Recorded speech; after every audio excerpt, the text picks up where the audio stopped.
Last episode में हमने देखा था कि ब्लैक रॉब एल्डर सूली से कहता है कि अब तुम अपनी बेटी को बचा के दिखाओ, जिसे सुनते ही एल्डर सूली भी अब अपने स्वॉर्ड को निकालते हुए सीधे ब्लैक रॉब को खत्म करने के लिए बढ़ जाते हैं। जिसके बाद इधर अब हम लियांग को देखते हैं जो कि सेंग से फाइट करते हुए थोड़ा इंजर्ड हो जाता है। अब ये रेड विंग कहती है कि तुम्हारी टेक्निक्स तो काफी अच्छी है क्योंकि तुम काफी देर से हम तीनों को हैंडल कर रहे हो, लेकिन आखिर तुम कितनी देर तक हमें रोक पाओगे क्योंकि हम दोनों नैनकी के विंग्स है और तुम चाह के भी हमें नहीं मार सकते। जिस पर अब लियांग भी कहता है कि सेंग मैंने तुम्हारी पावर्स को अंडरस्टिमेट किया, लेकिन अब हम तुम्हें बिल्कुल भी मौका नहीं देंगे। अब सेंग कहता है कि अगर ऐसी बात है तो फिर खड़े की हो, चलो आ जाओ। और अब इतना सुनते ये दोनों विंग सीधे सेंग के ऊपर अटैक करते हैं, जिस पर सेंग बहुत ही अच्छे से डिफेंस करते हुए बचता है और फिर मौका देख के इन दोनों के बॉडी में अपने स्वॉर्ड से एक एक कट लगा देता है, जिसकी वजह से अब ये दोनों विंग्स भी पीछे हट जाते हैं। और अब ये रेड विंग कहती है कि ब्लैक रॉब ने हमें ये क्यों नहीं बताया कि इस सेंग को इतने सारे टेक्निक्स आते हैं। अब ग्रीन विंग कहती है कि अब चाहे जो भी हो, लेकिन अब प्लान के अनुसार हमें सेंग को तो मारना ही होगा। जिसे सुनने के बाद सेंग अब यहाँ से किसी तरह से भागने की कोशिश करने लगता है, जिसे देखकर लियांग कहता है कि वो भाग रहा है। तब ये तीनों भी अब सेंग का पीछा करने लगते हैं और अब लियांग सीधे अपने स्वॉर्ड से सेंग के ऊपर अटैक करता है, लेकिन एन वक्त पे सेंग सीधे पीछे मुड़ता है और लियांग के अटैक को रोक लेता है। इसके साथ ही वो बहुत ही तेजी से नैनकी के इन दोनों विंग्स को भी बहुत ही आसानी से हैंडल कर लेता है। जिसके बाद ये दोनों विंग्स एक दूसरे से कहते हैं कि हमें कोई अलग तरीका सोचना होगा क्योंकि इसके पास जो स्वॉर्ड है वो एक लेजेंडरी वेपन है। और अब सेंग इन लोगों की ओर देखते हुए अपने मन में सोचता है कि ये काफी नहीं है, मुझे इन लोगों को रोकने के लिए कुछ बड़ा करना होगा, लेकिन उसके लिए अब मेरी बॉडी में पावर्स भी नहीं बचे हैं। और अब सीन चेंज होता है और इधर हम ब्लैक ड्रैगन को देखते हैं जो कि अभी भी अपने इल्यूजन में फंसा हुआ था। जिसके बाद यहाँ पर हम जुइरोंग को देखते हैं जो कि उन दोनों की तरफ ही बढ़ रही थी और यहाँ पर ये एल्डर अपने इंस्ट्रूमेंट को बजाते हुए जुइरोंग के फायर के असर को खत्म कर रहा था। जिस पर अब नैनकी कहती है कि फाइनली वो दिन आ गया जिसके लिए मैंने कई सालों से ट्रेनिंग की है।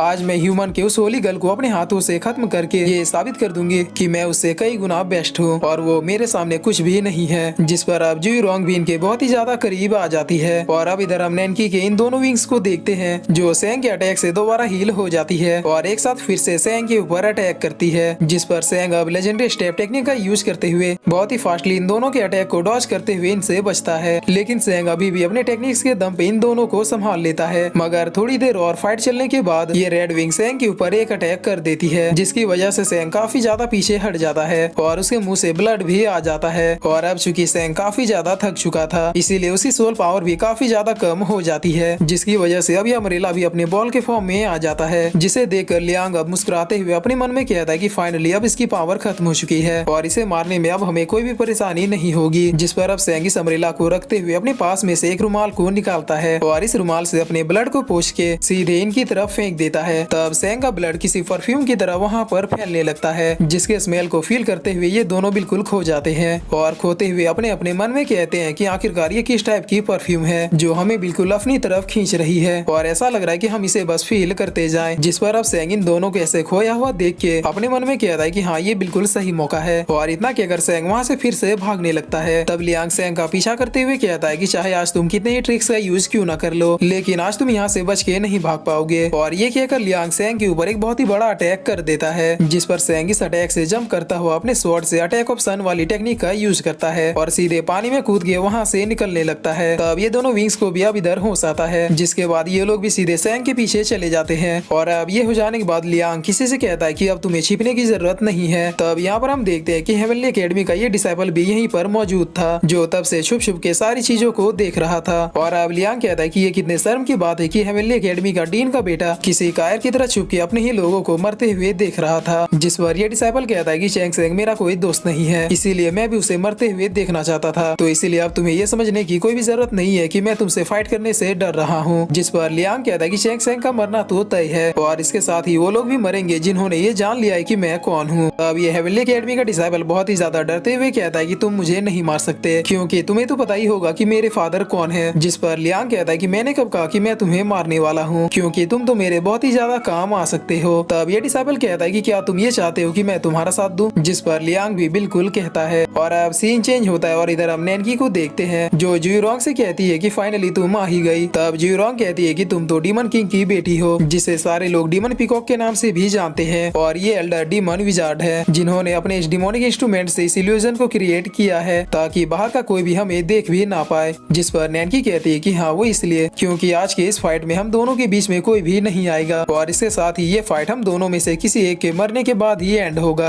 जिसे सुनकर जू रोंग स्माइल करती है। तब नैनकी कहती है कि हमेशा मेरे क्लैन के लोग मेरी कंपैरिजन तुमसे करते हैं, लेकिन तुम तो मेरे कल्टीवेशन के आगे बहुत ही ज्यादा छोटी हो। जिस पर जू रोंग नैनकी के मजे लेते हुए कहती है कि लेकिन मैं तो तुमसे लंबी हूँ। जिसे सुनकर नैनकी अब बहुत ही ज्यादा गुस्से में अपने पावर्स को निकालते हुए कहती है कि तुम्हारी ये मजाल कि तुमने मुझे ह्यूमिलेट करने की कोशिश की। और इतना कहकर नैनकी सीधे अपने स्वॉर्ड को निकालते हुए जू रोंग के ऊपर अटैक करने के लिए बढ़ जाती है। जिसे देखकर जू रोंग अब अपने धनुष से खाली बाण को चलाती है। तब ये एल्डर कहते हैं कि आखिरकार अभी भी उसने क्या किया। जिस पर तभी हम देखते हैं कि आसमान की तरफ से एक एरो नैनकी की तरफ बढ़ने लगता है। तब ये एल्डर बहुत ही ज्यादा शौक होते हुए अपने फ्लैशबैक को याद करने लगते हैं कि ये तो वही एरो है जिसे जू रोंग ने सबसे पहले छोड़ा था। तो क्या जू रोंग इन एरोज को अपने हिसाब से कंट्रोल कर सकती है। और अब नैनकी अपने अटैक से इस एरो को डॉज कर देती है और फिर बहुत ही तेजी से लेजेंडरी स्टेप टेक्निक का यूज करते हुए जू रोंग की तरफ बढ़ने लगती है। जिस पर जू रोंग भी अब अपने एरो से नैनकी के ऊपर एक अटैक करते जाती है। लेकिन नैनकी का मूवमेंट इतना ज्यादा फास्ट था कि एक भी एरो नैनकी को टच भी नहीं कर पाता है। जिस पर अब जू रोंग के सारे एरो भी खत्म हो जाते हैं। जिसके बाद अब नैनकी जू रोंग के बहुत ही ज्यादा करीब पहुंच के उसके ऊपर एक बहुत ही पावरफुल अटैक कर देती है। तब जू रोंग अपने फियोनिक्स पावर की मदद से इस अटैक को रोक लेती है और इसके साथ ही पीछे से जू रोंग का एक एरो आता है और सीधे इस अटैक पे जाके लग जाता है। जिसकी वजह से नैनकी थोड़ा पीछे हो जाती है और फिर वो आसमान की तरफ देखती है, जहाँ पर अब हमें पता चलता है कि जू रोंग ने अभी तक जितने भी एरोस को छोड़ा था वो सारे मिस नहीं हुए थे, बल्कि जू रोंग के इशारे पर काम कर रहे थे। तब नैनकी जू रोंग के हाथ में इस धनुष को देखते हुए कहती है कि ये वेपन जरूरी से डिवाइन एम्प्रेस ने ही दिया है, क्योंकि अपने ओनर के हिसाब से चलने वाले वेपन ह्यूमन रेस में महज कुछ ही लोगों के पास है। जिस पर अब जू रोंग इन सारे एरोस को नैनकी के ऊपर छोड़ देती है। तब नैनकी भी अपने स्वॉर्ड के कई सारे क्लोन बना के इन सारे एरोस को डॉज करने लगती है और अब नैनकी वहाँ पर अपने एक बहुत ही बड़े पावर को रिलीज करते हुए फिर बहुत ही तेजी से जू रोंग के ऊपर अटैक करने के लिए बढ़ जाती है। तब ये विजार्ड चिल्लाते हुए कहता है कि प्रिंसेस अपने पीछे देखिए, लेकिन नैनकी बिना इस एल्डर की कोई बात सुने बस जू रोंग को खत्म करने के लिए ही बढ़ रही थी। जिस पर अब जू रोंग नैनकी के इस अटैक को रोकने के लिए अपने धनुष के धागे को तोड़ के सीधे उसे अपने आगे कर देती है। तब नैनकी का ये अटैक इस धनुष से ही टकरा जाता है और यहाँ पर एक बहुत ही बड़ा धमाका होता है। लेकिन तभी पीछे से अब जू रोंग के सारे एरोस भी आने लगते हैं। तब ये विजार्ड जू रोंग को बचने के लिए कहते हैं, जिस पर नैनकी अपने स्वॉर्ड से एक और स्वॉर्ड को निकालते हुए जू रोंग के इन सारे एरोस को डॉज कर देती है। जिसे देखकर जू रोंग भी कहती है कि अच्छा, तो तुम्हारे फादर ने भी अपना लेजेंडरी स्वॉर्ड तुम्हें दे दिया है। तब नैनकी कहती है कि तुम्हें क्या लगता है कि सिर्फ ह्यूमंस के पास ही लेजेंडरी वेपन्स है। और इतना कहकर नैनकी अब अपने स्वॉर्ड से वहाँ पर अपने पीकॉक पॉइजन को फैलाने लगती है।